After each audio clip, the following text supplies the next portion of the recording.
A mother brought her daughter to a job interview. A millionaire who cried for not having children gets a hug from the little girl, and his life changes forever. Just before we start, drop a flag emoji that represents your country. Eleanor Matthews clutched her portfolio tightly, her knuckles whitening as she and her 7-year-old daughter Emma waited in the imposing glass lobby of Harrison Enterprises. The enormity of the moment weighed heavily on her shoulders. After months of unemployment and dwindling savings, this interview represented their last hope. "Mom, why are you squeezing my hand so tight?" Emma whispered, her bright blue eyes peering. Up through blonde curls, Eleanor relaxed her grip, forcing a smile. "Sorry, sweetie, Mommy's just a little nervous. This job would mean everything for us." "You'll get it," Emma said, with the unwavering confidence only a child could muster. "You're the best designer in the whole world." Eleanor wished she shared her daughter's certainty. The babysitter had cancelled last minute, forcing her to bring Emma along. Hardly the professional impression she'd hoped to make when interviewing at one of Boston's most prestigious corporations. "Mrs. Matthews," a sleek receptionist appeared. "Mr. Harrison will see you now." Eleanor froze. "Mr. Harrison, I thought I was meeting with Human Resources." "Change of plans. Mr. Harrison personally reviews all creative team candidates." Eleanor's heart sank. Robert Harrison, the notoriously demanding CEO, was a legend in the business world, and equally infamous for his exacting standards and frosty demeanor. "Emma, honey, you need to sit right here and not move, okay? Play your game quietly." Eleanor handed her daughter the tablet. "Promise me?" Emma nodded solemnly, already engrossed in her game. The walk to Harrison's office felt like a death march. Eleanor rehearsed her portfolio presentation, panic rising with each step. The door opened to reveal a vast corner office with floor-to-ceiling windows overlooking the Boston skyline. Robert Harrison stood with his back to her, silhouetted against the afternoon light. At 62, he cut an imposing figure, tall and distinguished with silver hair. "Mr. Harrison, I'm Eleanor Matthews." "It's an honor to meet—" "You're late," he interrupted, turning to reveal striking grey eyes reddened at the edges. Had he been crying? "And I despise tardiness." "I apologize, sir. The security check downstairs took longer than—" "Excuses don't interest me, Mrs. Matthews." He glanced at her portfolio without enthusiasm. "Show me why I should hire you when dozens of other candidates have disappointed me." Eleanor fumbled with her portfolio, her carefully prepared introduction evaporating. She'd just begun explaining her design philosophy when the office door burst open. "Mommy, my game stopped working," Emma announced, bouncing into the room before Eleanor could react. Time seemed to freeze. Eleanor watched in horror as her professional aspirations crumbled. But before she could apologize or hustle Emma out, the little girl noticed Harrison's reddened eyes. "Are you sad, mister?" Emma asked, approaching him without hesitation. "Emma," Eleanor hissed, "come here right now." But Harrison raised his hand, silencing Eleanor. He regarded the child with an unreadable expression. "Yes," he answered simply, his voice softer than before. "I suppose I am sad." Emma tilted her head. "My teacher says when someone's sad, they need a hug to make the sad smaller." Before either adult could react, Emma wrapped her small arms around Harrison's legs in a fierce embrace. Eleanor watched in stunned silence, certain their last chance had vanished. To her astonishment, Harrison's stern expression crumbled. He knelt down to Emma's level, allowing the embrace to continue properly. Something shifted in his face, a glimpse of raw emotion quickly masked. "What's your name?" he asked gently. "Emma Matthews." "I'm 7. She pointed to Eleanor. "That's my mommy. She makes the prettiest pictures in the world." Harrison stood, clearing his throat. When he spoke again, his voice carried a warmth that hadn't been there before. "Mrs. Matthews, I've seen enough." He straightened his tie.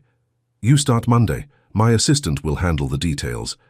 Eleanor blinked in confusion. "But my portfolio." "That won't be necessary." For the first time, a ghost of a smile touched his lips. "It seems your daughter has a remarkable talent for assessment." As they left the office, Eleanor still processing what had happened, she failed to notice Harrison watching them through.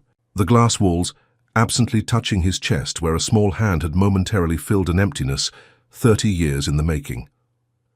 Robert Harrison stood alone in his penthouse, staring at a dusty photograph he rarely allowed himself to view.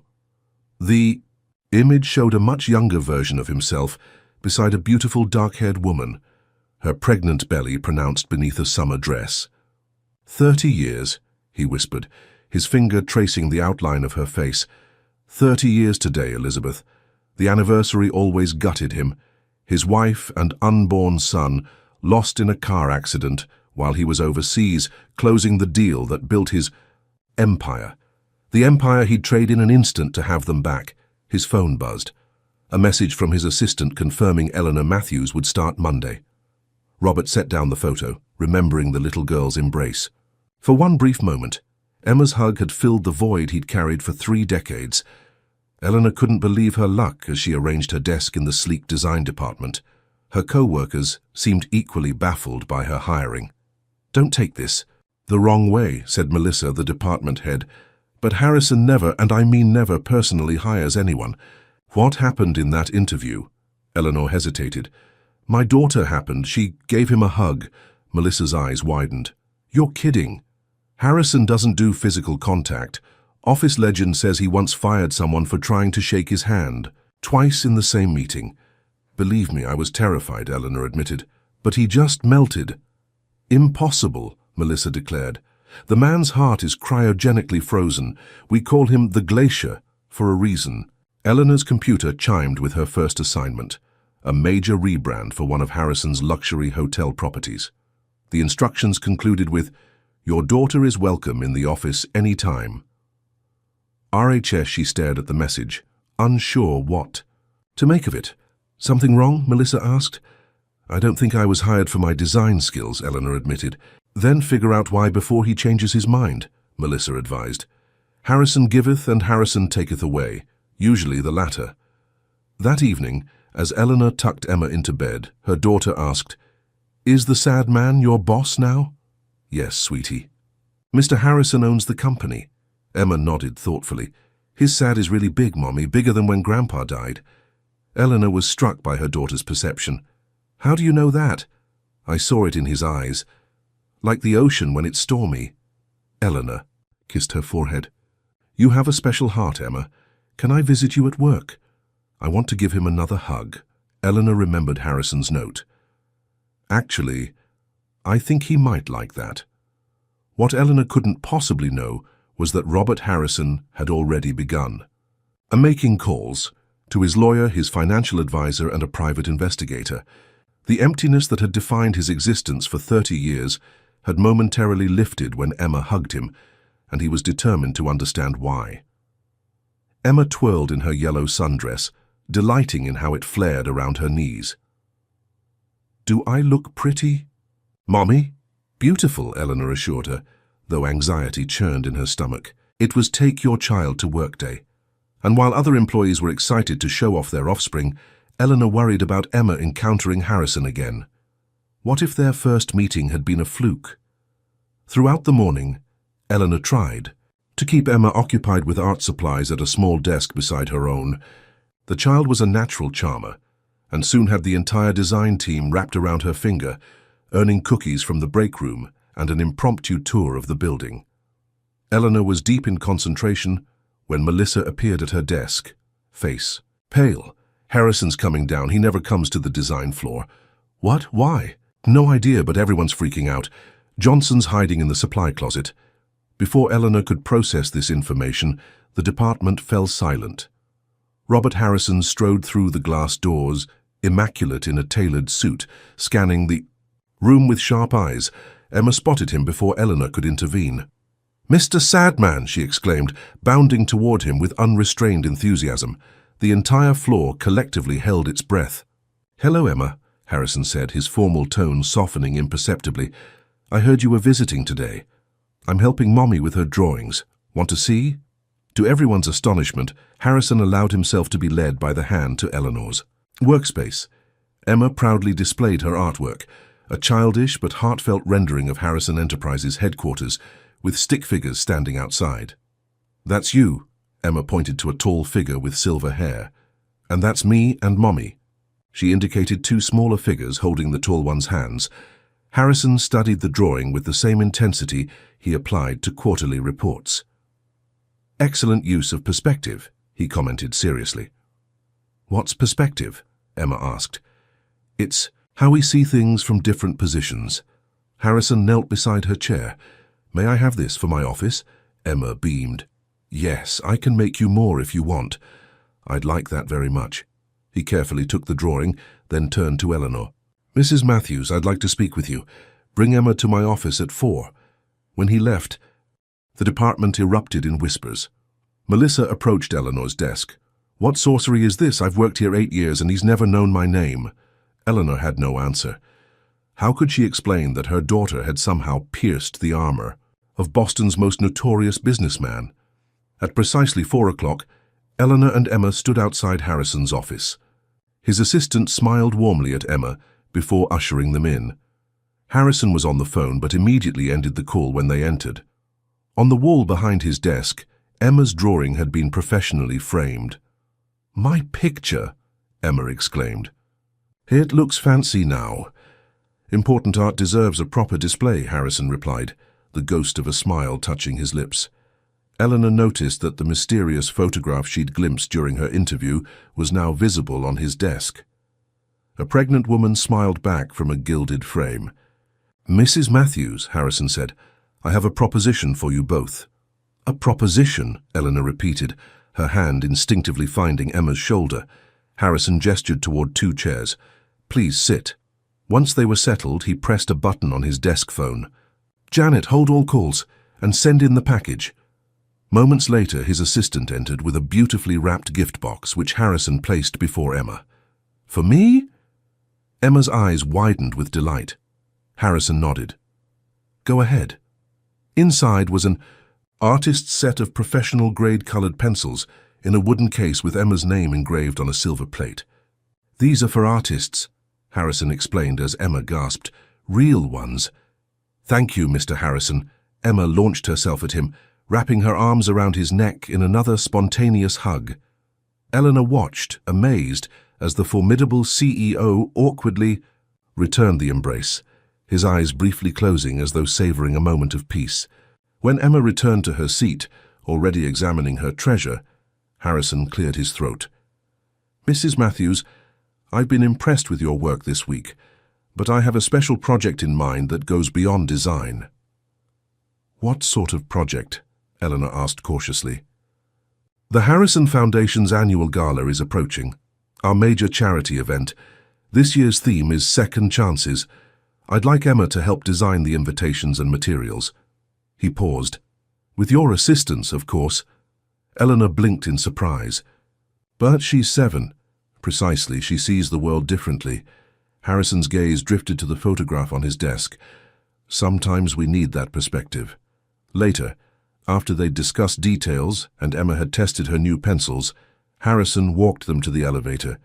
As the doors were closing, Emma asked, "Who's the pretty lady in your picture?"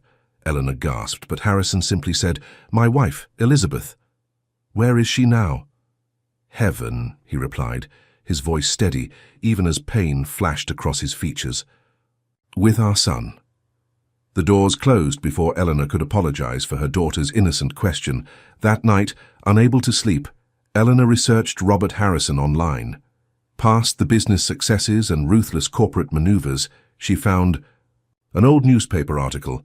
"Tragedy strikes rising businessman Robert Harrison, 32, lost his pregnant wife Elizabeth in a collision with an intoxicated driver yesterday." Harrison was overseas finalizing the acquisition that would later become the foundation of his corporate empire.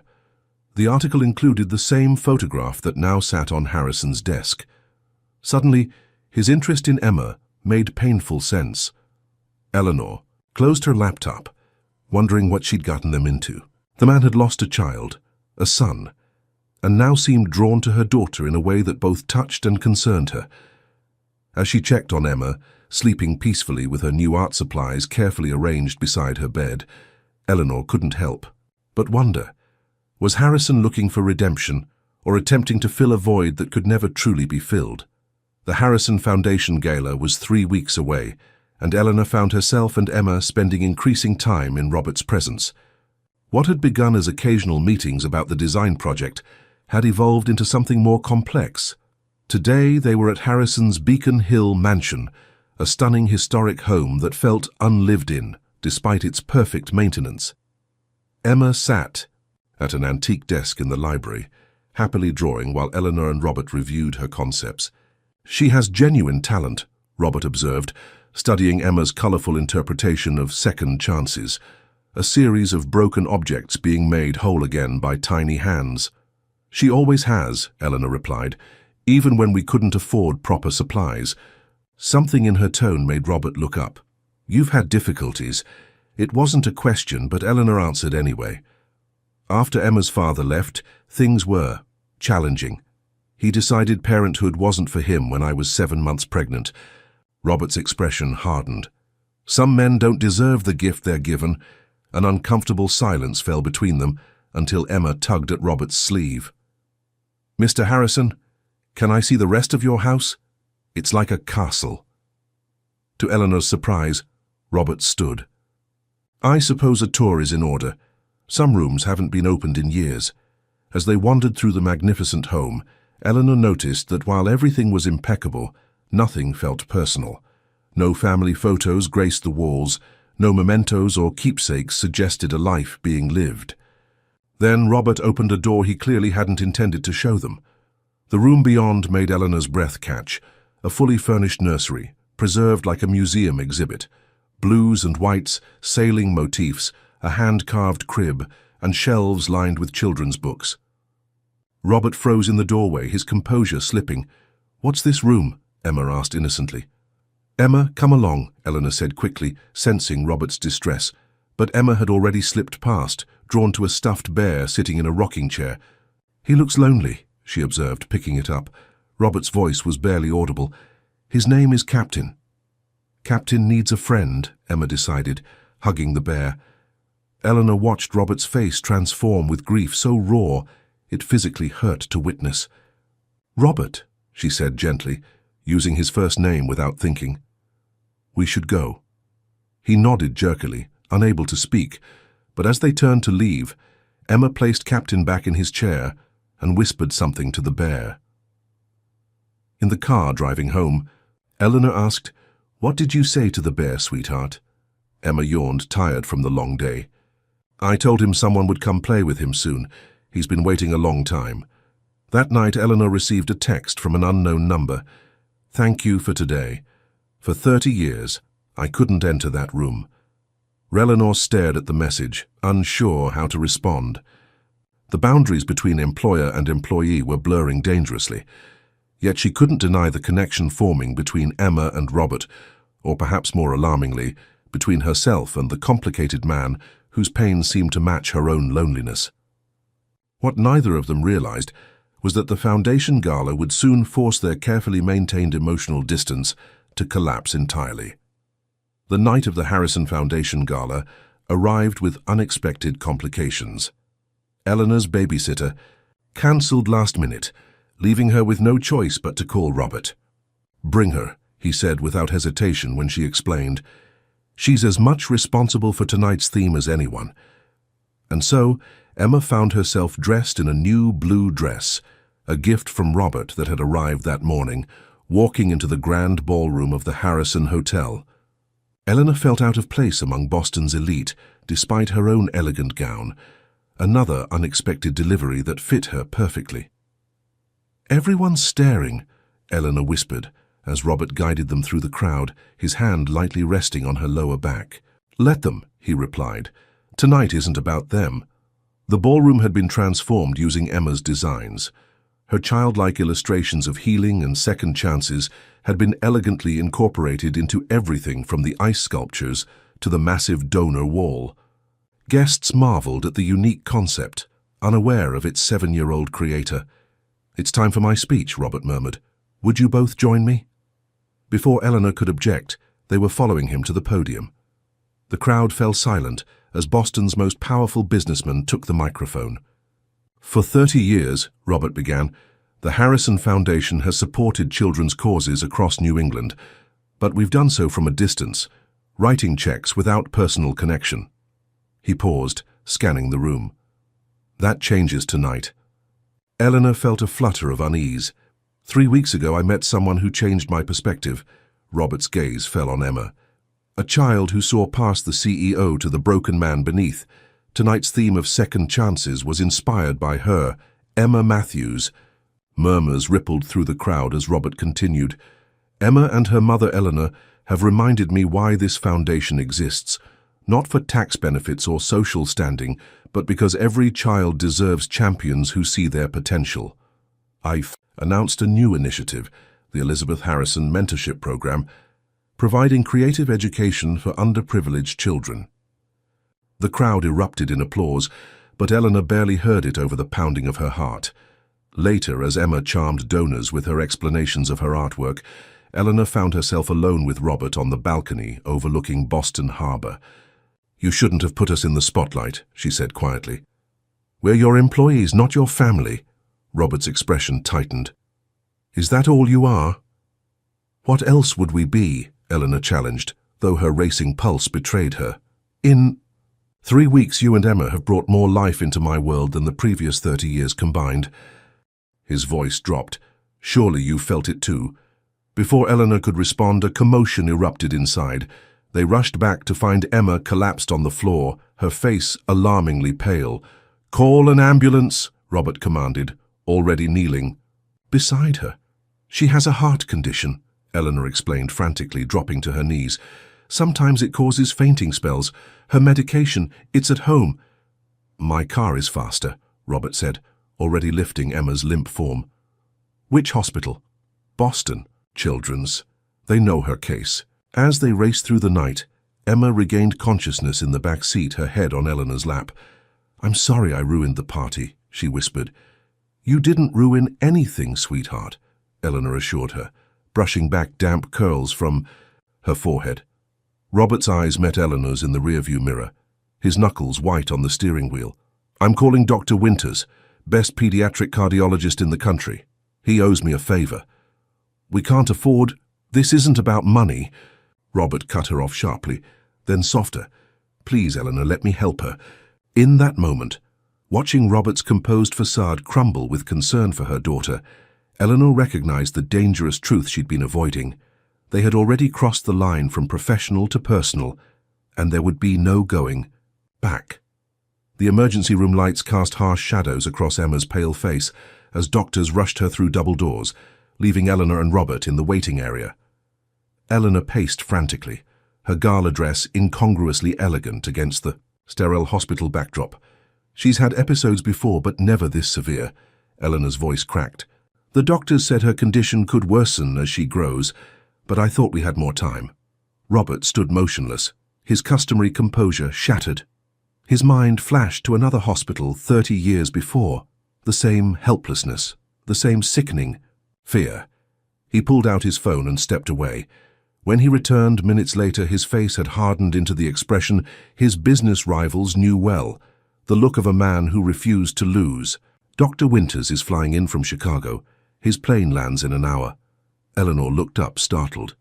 "How did you—" "I had his pilot diverted mid-flight." Robert's tone left no room for argument.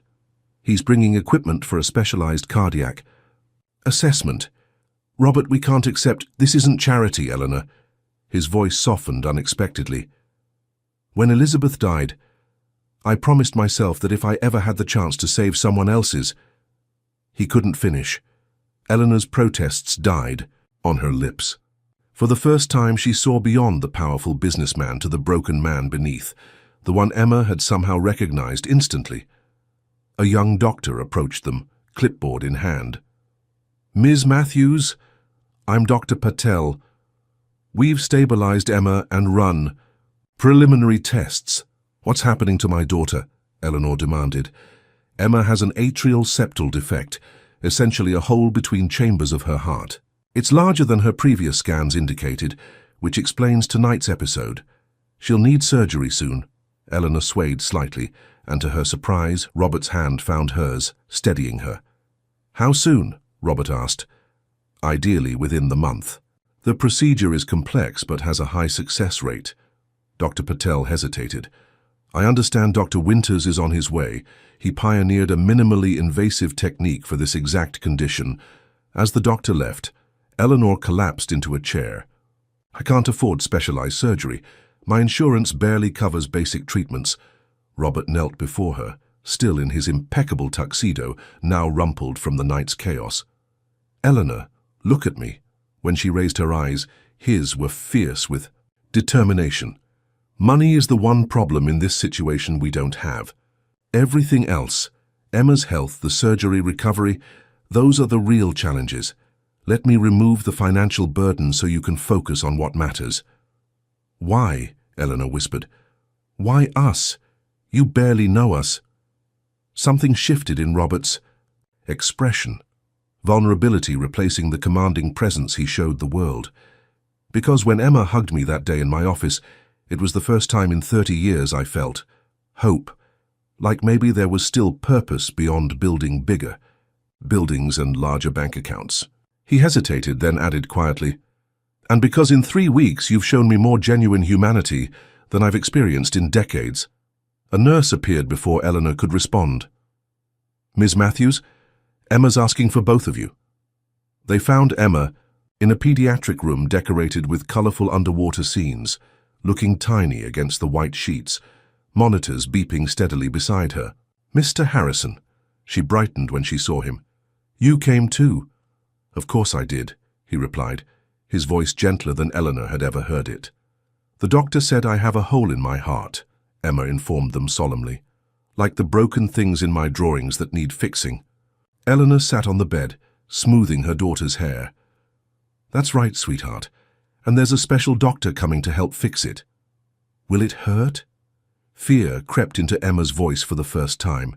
Before Eleanor could answer, Robert sat carefully on the edge of the bed. Yes, he said honestly, but then it will get better. And you know what? You're the bravest person I've ever met. Braver than you? Emma asked, wide-eyed. Much braver, he confirmed. I just wear expensive suits and yell at people. That doesn't take courage. Emma giggled, then grew serious again. Mommy looks scared. Mommies always worry, Robert told. Her. It's their job. Can you take care of Mommy while I'm getting fixed? Emma asked. She forgets to eat lunch sometimes. Something passed between Eleanor and Robert, a current of understanding that transcended words. I promise, Robert said solemnly. Hours later, after Dr. Winters had arrived and conducted his examination, after Emma had finally fallen asleep under the influence of mild sedatives, Eleanor and Robert sat in the hospital cafeteria. Dawn was breaking over Boston, casting golden light through the windows. Dr. Winters says she's an excellent candidate for his procedure, Robert said, pushing a sandwich toward Eleanor that she hadn't touched. Eat. You promised Emma. Eleanor managed a small smile, taking a bite. He also said the recovery will be months, not weeks. I can't take that much time off work. Actually, Robert set down his coffee, that's something we need to discuss. The intensity in his eyes made Eleanor pause. Whatever Robert Harrison was about to propose would change everything. She was certain of it. The morning sun streamed through the windows of Robert's private office in the Harrison Enterprises building. Eleanor sat across from him, exhaustion etched on her face after 3 days of barely leaving Emma's hospital bedside. You wanted to talk? Eleanor asked, clutching the coffee Robert had handed her like a lifeline. Robert nodded, uncharacteristically hesitant. He'd rehearsed this conversation countless times since that night at the hospital, yet now found himself struggling for words. Emma's surgery is scheduled for next week, he began. Dr. Winters is optimistic, but as you know, the recovery will be extensive. I've already applied for family medical leave, Eleanor said. It's unpaid, but at least I won't lose my position. That's actually what I wanted to discuss. Robert stood, pacing the length of his office. I've spent 3 decades building this company, focusing on nothing else. I told myself it was Elizabeth's legacy, that she would have wanted me to succeed. He paused by the window. But the truth is, I was hiding from my grief in boardrooms and balance sheets. Eleanor waited, sensing there was more. When Emma collapsed at the gala, something became very clear to me. He turned to face her. Life is fragile, Eleanor, and I've wasted too much of mine. And what are you saying, Robert? He took a deep breath. I'm taking a 6-month sabbatical from Harrison Enterprises. The board has been notified, and my COO will handle day-to-day operations. Eleanor's eyes widened. 6 months? But why? I want to be there for Emma's recovery, he said simply. And for you. Eleanor set down her coffee cup with a sharp click. Robert, this is. I appreciate everything you've done, but this crosses a line. We can't accept this level of involvement in our lives. Why not? He challenged. Give me one reason that isn't about pride or what others might think. Because it's not sustainable. Eleanor stood now too, her exhaustion giving way to emotion. What happens when Emma recovers and we go back to being normal people? When you remember that I'm just your employee and she's just a child who gave you a hug? We can't build our lives around a temporary connection. Robert stepped closer. Is that what you think this is? Temporary? What else could it be? You're Robert Harrison. You run a billion-dollar empire. We're not part of your world. You're wrong, he said quietly. For the first time in 30 years, I feel like I'm part of the world again because of you, both of you. Eleanor turned away, overwhelmed. This is crazy. We've known each other less than a month. Sometimes a month can change everything. Robert hesitated, then added, I've purchased a house on the Cape. It's peaceful, right on the water, perfect for Emma's recovery. There's a guest cottage on the property where you could stay. You bought a house? Eleanor couldn't mask her shock. Just for this? I've been thinking about it for years, Robert admitted, but never had a reason until now. Eleanor shook her head in disbelief. This is too much, too fast. Perhaps, Robert acknowledged, but Emma's surgery is in 4 days. You need somewhere to recuperate with her afterward, somewhere peaceful with help nearby. He softened his tone. The guest cottage has its own entrance, its own everything. You'd have complete privacy and independence. And where would you be? In the main house, available if needed, absent when not. He met her gaze steadily. No expectations, Eleanor. Only support. She turned to the window, trying to process everything. Below, Boston continued its bustling pace, unaware of the life-altering conversation happening above. There's something else you should know, Robert said. I've established a trust for Emma's medical expenses, past, present, and future. Regardless of your decision about the Cape House, the trust stands. Eleanor spun around. You can't just... It's done, he said firmly. Consider it the first grant from the Elizabeth Harrison Foundation's new healthcare initiative. Tears sprang to Eleanor's eyes, from gratitude, confusion, and 1,000 other emotions she couldn't name. Why are you doing this? Really? Robert's carefully maintained facade cracked, revealing a vulnerability that stunned Eleanor. Because for 30 years, I've been a ghost in my own life, he confessed. I built this company thinking it would fill the void Elizabeth and our son left behind. It didn't. Nothing did until Emma walked into my office and saw me, really saw me. And then I met you with your fierce independence and devotion to her. He stepped closer, his voice dropping. I'm 62 years old, Eleanor. I've achieved everything I thought mattered, only to realize none of it does. Is it so hard to believe that I want something real before it's too late? Eleanor studied his face, searching for any sign of insincerity. Finding none, she took a shaky breath. I need to think about this, to talk to Emma's doctors. Of course, Robert agreed immediately. Take all the time you need. As Eleanor left his office, Robert returned to the window, watching her cross the plaza below. For the first time in decades, he felt terrified, because for the first time in decades he had something precious to lose. The Cape Cod house exceeded even Eleanor's expectations. Situated on a private stretch of beach with panoramic ocean views, the shingled main house was classic New England charm at its finest, though clearly renovated with modern luxuries. The guest cottage, a short stone path from the main residence, was a smaller version with its own deck overlooking the water. Emma pressed her face against the car window as they drove up the winding drive, her excitement momentarily overshadowing the discomfort of her surgical scar. It looks like a fairy, Tail house, Mommy.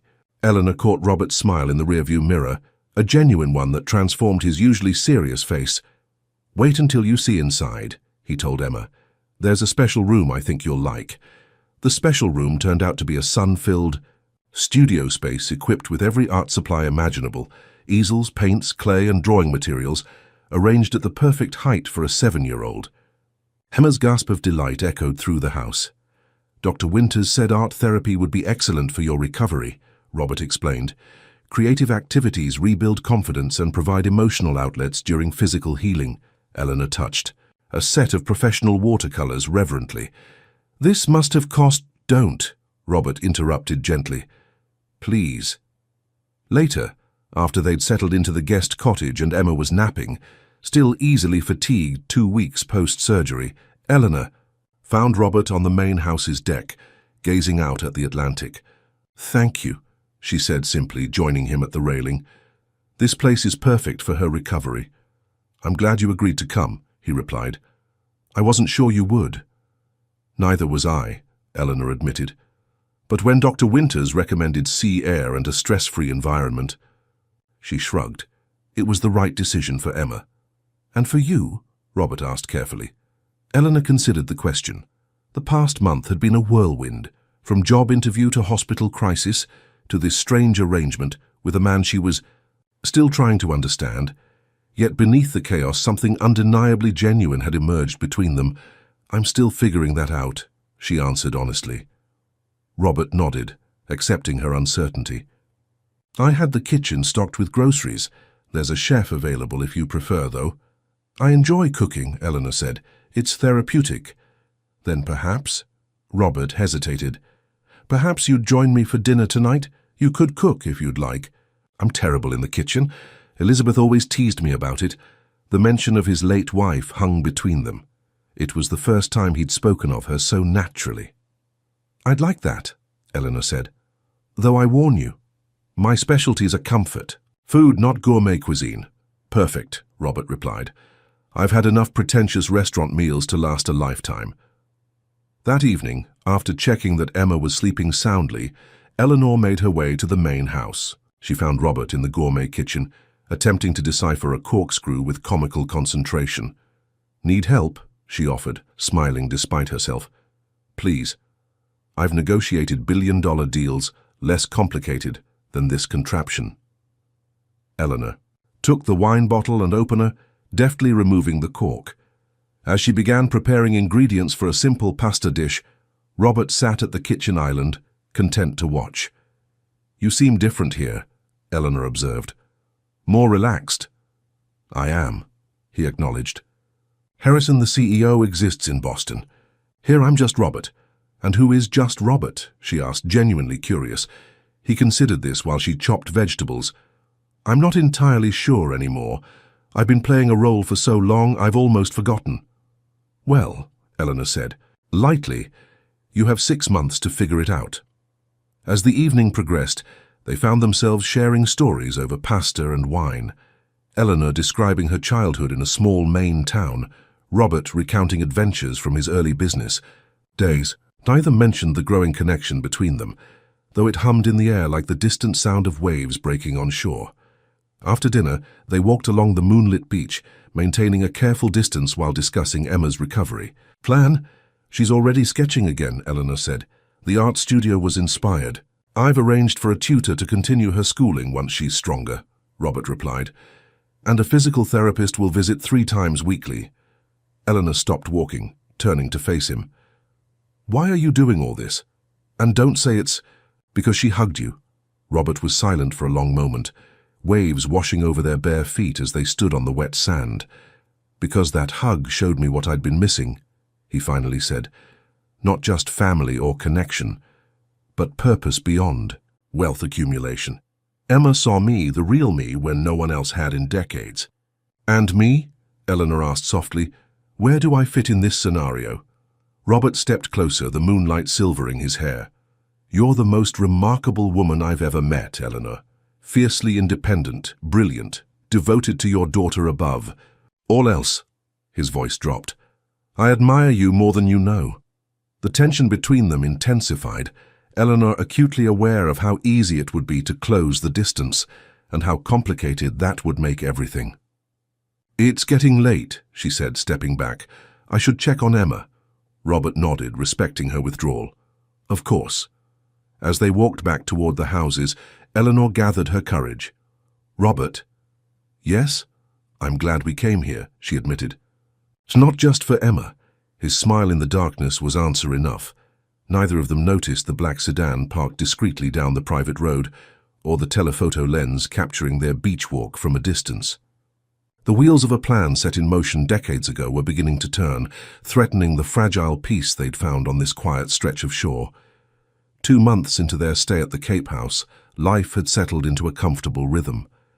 Emma grew, stronger daily, her surgical scar healing well as she divided her time between art projects, tutoring sessions, and carefully supervised beach walks. Eleanor had begun freelance design work from the cottage, while Robert split his attention between remote board meetings and teaching Emma to play chess on the main house's porch. They were having breakfast together on the deck. Now a morning tradition, when Robert's security chief arrived unexpectedly. "Sorry to interrupt, sir," Davis said, his expression grim. "There's a situation requiring your immediate attention." Robert excused himself, following Davis inside. When he returned 20 minutes later, his face had hardened into the mask Eleanor recognized from their first meeting. All traces of the relaxed man she'd come to know vanished. "What's wrong?" she asked, as Emma busied herself feeding crusts to seagulls. "Nothing to concern yourself with," Robert replied, but the tension in his shoulders betrayed him. Later, after Emma's tutor arrived, Eleanor found Robert in his study staring at photographs spread across his desk. She knocked softly on the open door. "Business problem?" she asked. Robert hesitated, then gestured her in, closing the door behind her. "Not exactly," he indicated. The photos, long-range shots of them walking on the beach, Emma playing on the deck, Eleanor working in the cottage window. "Someone's been watching us," Eleanor breathed, a chill running through her despite the warm June day. "For at least 3 weeks," Robert confirmed. "My security team discovered the surveillance during a routine perimeter check." "But why? Who would—" "That's the interesting question." Robert handed her a typed report. "The photographer works for a private investigator named James Mercer." Eleanor's blood ran cold. "Did you say Mercer?" Robert's eyes narrowed at her reaction. "You recognize the name?" It wasn't a question, but Eleanor nodded anyway, sinking into a chair. "James Mercer is Emma's paternal grandfather." "What?" Robert's voice sharpened. "I thought Emma's father abandoned you before she was born." "He did," Eleanor confirmed. "But his parents, wealthy Bostonians who never approved of me, offered a substantial settlement if I agreed to keep their family name out of everything. They wanted no connection to their inconvenient granddaughter. And you accepted?" Robert couldn't mask his disapproval. "I was 24, pregnant, and alone." Eleanor shot back defensively. "The money allowed me to finish my degree and provide for Emma during her first years." Her voice softened. "I never told her about them. What was the point? They made it clear they wanted nothing to do with her." Robert paced the room, his mind racing. "Yet now they're having us watched. Why, after 7 years of silence?" Eleanor's stomach twisted with sudden understanding. "The gala. We were in the society pages, Robert. If they saw those photographs of you with Emma and me, they would wonder about my interest in their granddaughter," Robert finished grimly. "But that doesn't explain why they'd care now after all this time." Eleanor bit her lip. "There's something I haven't told you. Emma's father, Andrew Mercer, died last year in a climbing accident in Switzerland. It was in the papers. The Mercers lost their only son." Robert's expression darkened. "And now they see their granddaughter with one of Boston's wealthiest men." "You think they're worried about inheritance claims?" Eleanor asked incredulously. "I think," Robert said carefully, "that people who would reject an innocent child over social standing are capable of considerable calculation." A knock interrupted them. Emma's tutor stood at the door, her face concerned. "Miss Matthews, there's someone at the gate insisting on seeing Emma, an older couple named Mercer." Eleanor's face drained of color. Robert moved immediately to her side, his hand on her shoulder. "Tell them Miss Matthews is unavailable," he instructed the tutor. "And please take Emma to the studio. Stay with her." After the tutor left, Eleanor turned to Robert, panic in her eyes. "They're here, after 7 years of pretending she doesn't exist. They just show up." "I'll handle this," Robert said, his voice leaving no room for argument. "You don't have to see them." "Yes, I do." Eleanor straightened her shoulders, but not alone. 20 minutes later, they sat in Robert's formal living room across from James and Vivian Mercer, the epitome of Boston Brahmin aristocracy in their perfectly tailored summer clothes and carefully maintained appearances. Despite being in their 70s, both carried themselves with rigid posture that spoke of lifelong privilege. "This is highly irregular," James Mercer began, his gaze coldly assessing Robert. "We expected to speak with Eleanor privately. Ms. Matthews has asked me to be present," Robert replied evenly. "This is my home, after all." Vivian Mercer's eyes narrowed. "Yes, about that arrangement. We find it most unusual." "Why are you here?" Eleanor cut in, her voice steadier than she felt. "You made your position regarding Emma abundantly clear 7 years ago." James shifted uncomfortably. "Circumstances change. Since Andrew's passing, we've reconsidered our position." "How convenient." Eleanor's tone was acid. "And it has nothing to do with seeing us in the papers with Robert Harrison." Vivian flushed but maintained her composure. "We've been following Emma's progress for some time. When we learned of her heart condition and surgery, naturally we were concerned." "Naturally," Robert echoed, his skepticism evident. "Which explains why you hired a private investigator rather than simply reaching out." "We needed to assess the situation," James replied stiffly. "Particularly the nature of your involvement with our granddaughter." Robert's eyes flashed dangerously. "Your granddaughter? The one you paid to disappear from your family tree?" "That's quite enough," Vivian snapped. "We've come with a proposition." She removed legal documents from her handbag, placing them on the coffee table. "We're prepared to establish a trust for Emma's education and future. In return, we request regular visitation rights and the Matthews name to be legally changed to Mercer." Eleanor stared at the documents in disbelief. "You want to brand her now that it's convenient, after rejecting her entire existence?" "We want to correct a mistake," James insisted. "Andrew is gone. Emma is our only family legacy now." "She's not a legacy," Eleanor's voice shook with fury. "She's a little girl who's been through heart surgery, a child you've never once sent a birthday card to, let alone visited." "Perhaps we should discuss this another time," Robert suggested, noting Eleanor's distress. "That won't be necessary." James Mercer stood abruptly. "Our attorneys will be in touch. We intend to petition for grandparental rights." The threat hung in the air as the Mercers departed, leaving Eleanor trembling with anger and fear. "They can't do this," she whispered once they were gone. "They can't just appear after 7 years and demand access to her." Robert sat beside her on the sofa, taking her hands in his. "They can try, but I promise you, Eleanor, they won't succeed." "How can you be sure?" "Because," Robert said, his voice hardening with resolve, "I have resources they can only dream of. And unlike them, I've loved Emma from the moment I met her." The word hung between them, love spoken for the first time, though it had been growing for months. "Robert," Eleanor began uncertainly. "I know this isn't the moment," he said gently, "but I need you to know, whatever happens with the Mercers, you and Emma aren't facing it alone, not anymore." Eleanor looked into his eyes and saw the truth there. This man who had lost everything once was prepared to fight with everything he had to protect what he'd found with them. What neither of them realized was that James Mercer had connections that reached beyond Boston's social circles into the darkest corners of Robert's past, places where secrets had remained buried for 30 years, until now.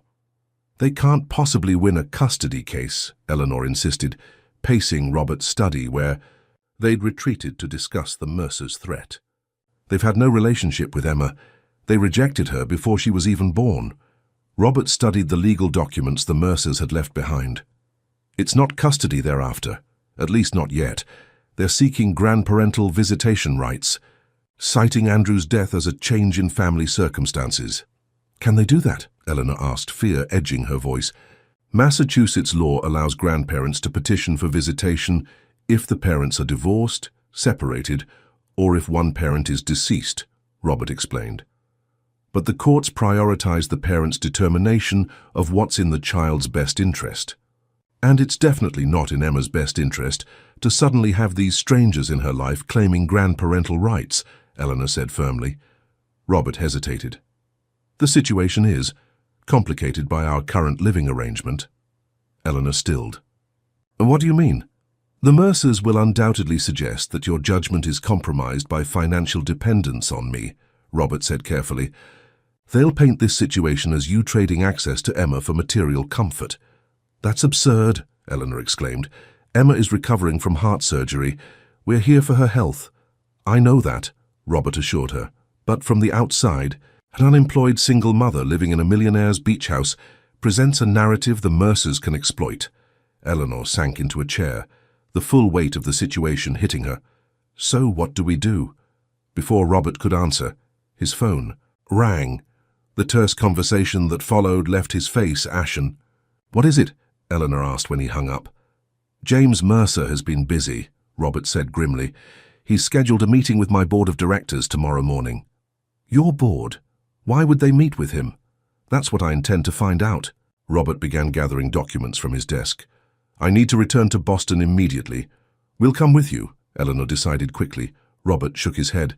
Emma needs stability right now. Her recovery is the priority. But if this involves... So trust me, Robert cut in, taking her hands. Let me handle this part. After arranging for additional security at the Cape House and promising to return the following evening, Robert departed for Boston, leaving Eleanor with a lingering kiss on the cheek and the uneasy feeling that he wasn't telling her everything. That evening, as Eleanor tucked Emma into bed in the guest cottage, her daughter asked the question she'd been dreading. Mommy, who were those people who came today? I saw them from the studio window. Eleanor sat on the edge of the bed, smoothing Emma's hair. They're your father's parents. Emma's eyes widened. I have grandparents. Yes, Eleanor said carefully, but they haven't been part of our lives. Why not? Emma's innocent question pierced Eleanor's heart. Sometimes adults make complicated choices, she answered, struggling to find the right words. They didn't know how special you are. And now they want to know me? Emma persisted. They think they do, Eleanor said, but there's a lot you don't understand about the situation. Emma was quiet for a moment, processing this revelation. Does Mr. Robert know about them? Yes, sweetheart. He's helping us figure things out. Is that why he looked angry when he left? Emma asked perceptively. Is he mad at my grandparents? He's concerned about us, Eleanor explained. He cares about what happens to you. He loves us, Emma stated, with a child's simple certainty. That's why he made us this house and helps with my heart. Eleanor felt her own heart constrict at her daughter's perception. It's complicated, Emma. Grown-ups always say that, Emma yawned, snuggling deeper under her covers. But it's not complicated. When you love someone, you take care of them. Like you take care of me, and like Mr. Robert takes care of both of us. Long after Emma had fallen asleep, Eleanor sat on the deck of the guest cottage, watching the moonlight on the waves and wondering how her life had become so tangled. 3 months ago, she'd been a struggling single mother desperate for a job. Now she was caught between a powerful family seeking to claim her daughter and a man who had transformed both their lives in ways she'd never imagined possible. Her phone chimed with a text from Robert. Board meeting set for 9 a.m. We'll call afterward. Everything okay there, she replied. All quiet here, extra security in place. Emma asked about the Mercers. His response came quickly. What did you tell her? The truth, simplified. She's perceptive, Robert. She says you love us. There was a long pause. Before his reply appeared, she's right. Get some rest, Eleanor. Tomorrow may be challenging. Eleanor stared at the message, her heart racing. Though the word had been implied in 100 small gestures, the house, the medical care, his unwavering support, seeing it in writing made it real in a way she hadn't been prepared for. She was still contemplating her response when a breaking news alert appeared on her phone. The headline made her blood run cold. Harrison Enterprises Board calls emergency meeting amid allegations of financial impropriety. Frantically, she called Robert, but the call went straight to voicemail.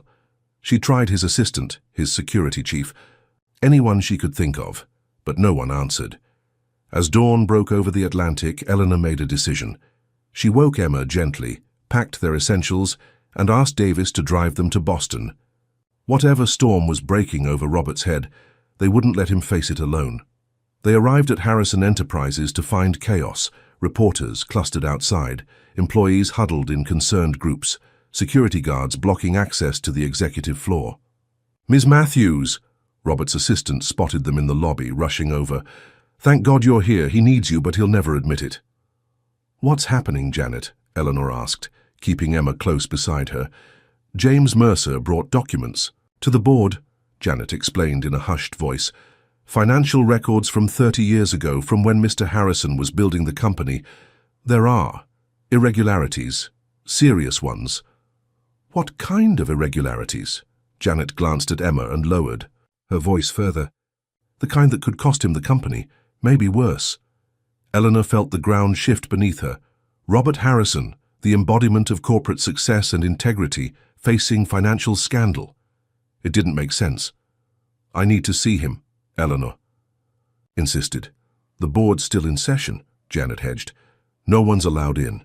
"Then we'll wait," Eleanor declared, guiding Emma to a seating area in the lobby. They didn't wait long.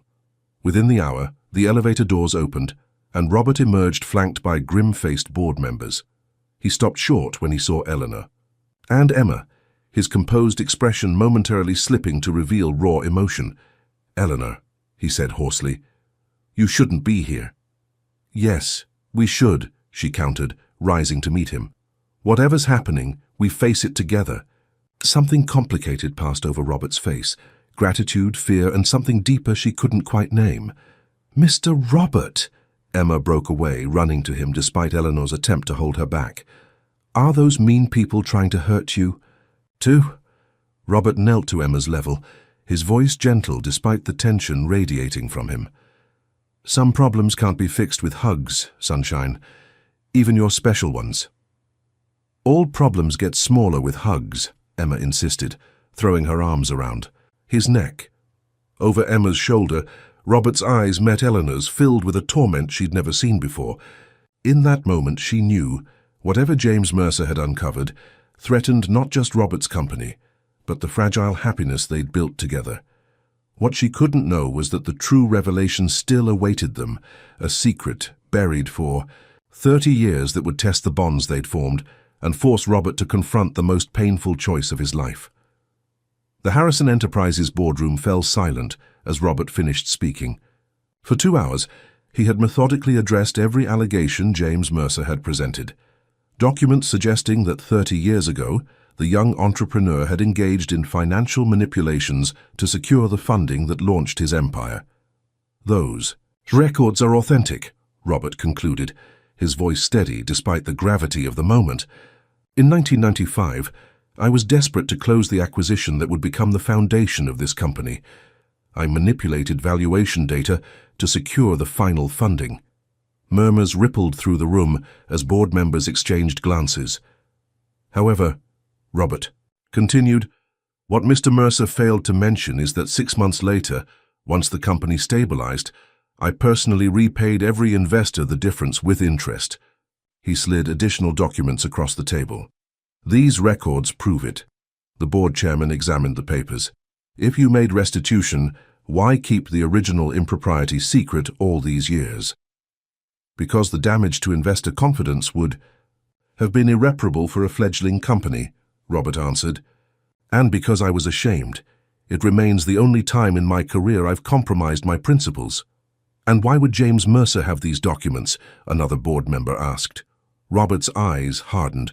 "Because Andrew Mercer, his son and Emma's father, worked briefly in our financial department 7 years ago.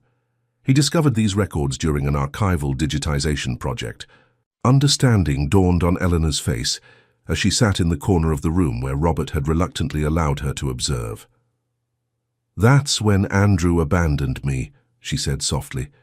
"He wasn't running from fatherhood. He was planning to blackmail you."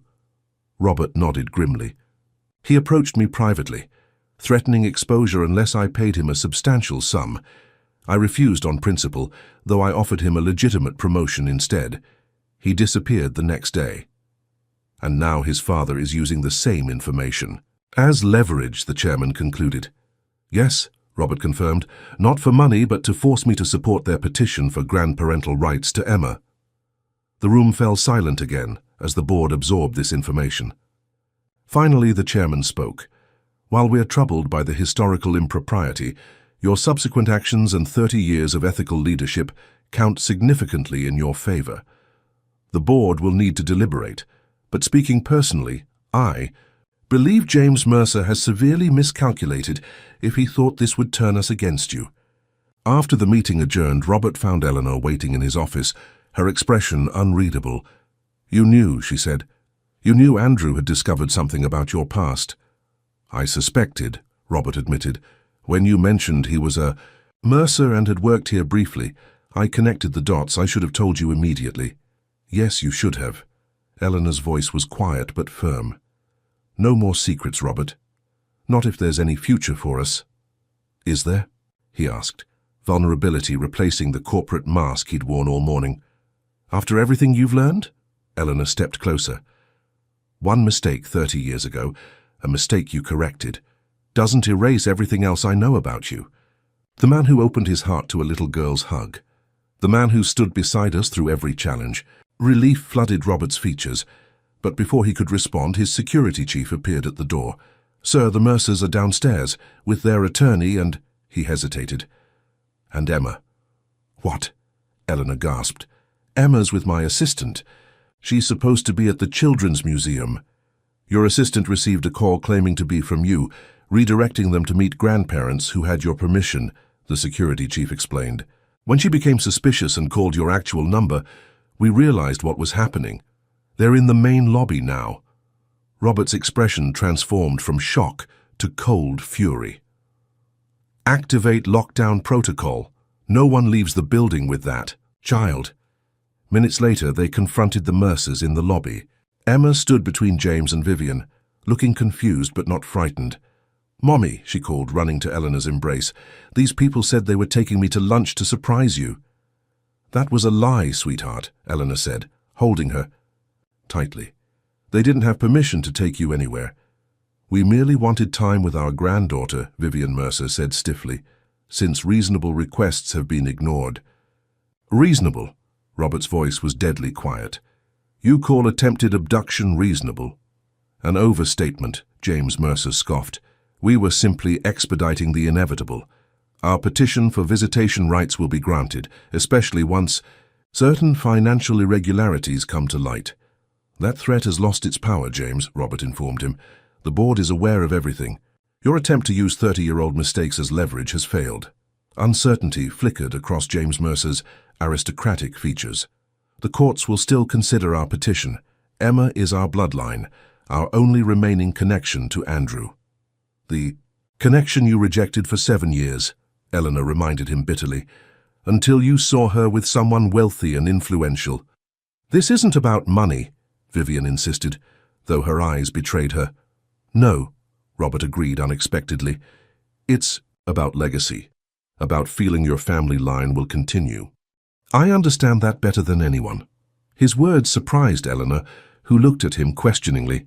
The difference, Robert continued, is that I've earned the right to be in Emma's life, not through blood, but through love and commitment. He knelt to Emma's level. Emma, these people are indeed your grandparents by birth. If someday you want to know them, that will be your choice, but they need to understand something important first. Robert stood, facing the Mercers with absolute resolution. Emma already has a family. Eleanor has been both mother and father to her since birth. And as for me, he paused, reaching into his pocket. I've been carrying this for weeks, waiting for the right moment. To Eleanor's astonishment, he withdrew a small velvet box. This isn't how I planned to do this, but perhaps it's perfect after all. Robert turned to Eleanor, opening the box to reveal a stunning emerald ring. I lost everything once and spent 30 years building walls instead of bridges. Then Emma gave me that hug, and you showed me what courage truly looks like. He took Eleanor's hand. I love you both more than I thought possible. Will you marry me, Eleanor? Will you let me be Emma's father in every way that matters? Time seemed to stop as tears filled Eleanor's eyes. You're sure, after everything today? More certain than I've ever been, Robert answered. Yes, Eleanor whispered, as Emma squealed with delight. As Robert slipped the ring onto her finger, he turned back to the Mercers, his voice firm but not unkind. You're welcome to petition the courts, but I should warn you, I've already begun. Adoption proceedings for Emma with Eleanor's blessing. Adoption, James Mercer sputtered. You can't possibly— Actually, he can, interrupted a new voice. Robert's attorney approached with documents in hand. And as Mr. and Mrs. Mercer formally relinquished all claims to their granddaughter in this settlement agreement 7 years ago, their current petition has limited legal standing. Vivian Mercer's composed facade finally cracked. You don't understand. Andrew was our only child. Emma is all we have left of him. Then you should have loved her from the beginning, Robert said simply. Not just when it became convenient. As security escorted the Mercers from the building, Emma tugged at Robert's hand. Does this mean you'll be my daddy now? Robert knelt again, his eyes moist. If that's what you want, sunshine. I've been practicing, Emma confided, throwing her arms around his neck in the embrace that had started everything. I already know how to say I love you, Daddy. 6 months later, on a perfect autumn day, Emma scattered rose petals down the aisle of the small chapel on the Cape property. Eleanor followed in a simple ivory gown, meeting Robert beneath an arch overlooking the ocean, where they'd first begun to acknowledge their feelings. The ceremony was intimate, just close friends and colleagues who had supported them through the tumultuous journey. In the front row sat Dr. Winters, who had not only saved Emma's heart but had become the head of the new Elizabeth Harrison Children's Cardiac Center, fully funded by the foundation. As they exchanged vows, Robert held both Eleanor's and Emma's hands. 30 years ago I lost the family I thought I would have, and convinced myself I would never deserve another chance. I was wrong. He looked from Eleanor to Emma, his voice steady with certainty. Some hearts take longer to heal than others. Mine took 3 decades and one very special hug. Eleanor squeezed his hand, completing their circle. And some families aren't born, they're found, exactly when we need them most. As evening fell and guests celebrated on the beach below, Robert stood on the deck with his new wife and daughter, watching the first stars appear over the Atlantic. Look, Daddy! Emma pointed skyward. A shooting star, make a wish! Robert smiled, his arm around Eleanor's waist and his other hand holding Emma's. No need, he said softly. I already have everything I could ever wish for.